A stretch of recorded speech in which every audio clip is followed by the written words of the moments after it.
যাদের নামাজ পড়ার সময় দুনিয়াবি চিন্তা মনে আসে বা নামাজে অমনোযোগী তৈরি হয়, তারা ভিডিওটি শেষ পর্যন্ত দেখার অনুরোধ রইল।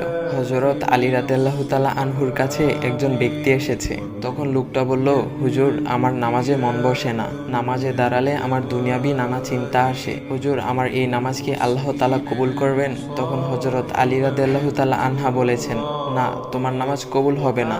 তখন লোকটা মনে অনেক কষ্ট নিয়ে চলে যাচ্ছেন। এমন সময় রাসূল সাল্লাল্লাহু আলাইহি ওয়াসাল্লাম এসে হযরত আলী রাদিয়াল্লাহু তাআলা আনহুকে জিজ্ঞাসা করলেন, ইয়া আলী, আপনার কাছে লোকটা কেন এসেছিল?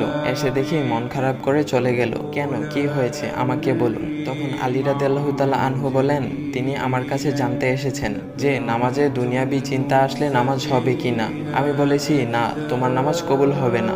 রাসূল সাল্লাল্লাহু আলাইহি ওয়াসাল্লাম তখন বলেন, ইয়া আলী, আপনাকে আমি একটা চাদর উপহার দিতে চাই, তবে একটা শর্ত আছে। আলী রাদিয়াল্লাহু তাআলা আনহু খুশি হয়ে বলেন, ইয়া রাসূলুল্লাহ, কি শর্ত তা বলুন, আমি আপনার সকল শর্ত মেনে নিব।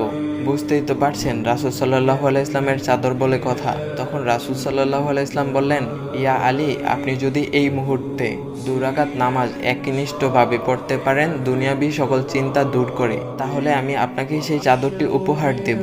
আলী রাদিয়াল্লাহু তাআলা আনহু বলেন, এটা তো সাধারণ ব্যাপার।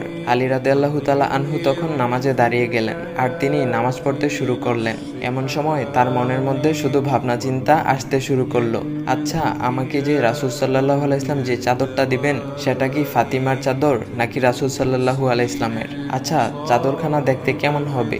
এই বিভিন্ন বিষয় নিয়ে ভাবতে লাগলেন। তিনি ভুলেই গেছেন যে দুনিয়াবি চিন্তা নামাজে আনতে রাসূল সাল্লাল্লাহু আলাইহি ইসলাম নিষেধ করেছেন। এর মধ্যে আলী রাদিয়াল্লাহু তাআলা আনহুর নামাজ পড়া শেষ। আলী রাদিয়াল্লাহু তাআলা নামাজ শেষ করে রাসূল সাল্লাল্লাহু আলাইহি ইসলামকে বলতেছেন, ইয়া রাসূলুল্লাহ, আমি আপনার শর্ত মেনেছি, এখন আমাকে চাদরখানা উপহার দেন। রাসূল সাল্লাল্লাহু আলাইহি ইসলাম বলেন, ইয়া আলী, আপনি কি একনিষ্ঠভাবে দুনিয়াবি চিন্তামুক্ত ছাড়া 2 রাকাত নামাজ পড়েছেন? তখন আলী রাদিয়াল্লাহু তাআলা আনহা মুচকি হেসে বললেন, না ইয়া রাসূলুল্লাহ, আমি আপনার চাদর নিয়ে অনেক কিছুই ভেবেছি।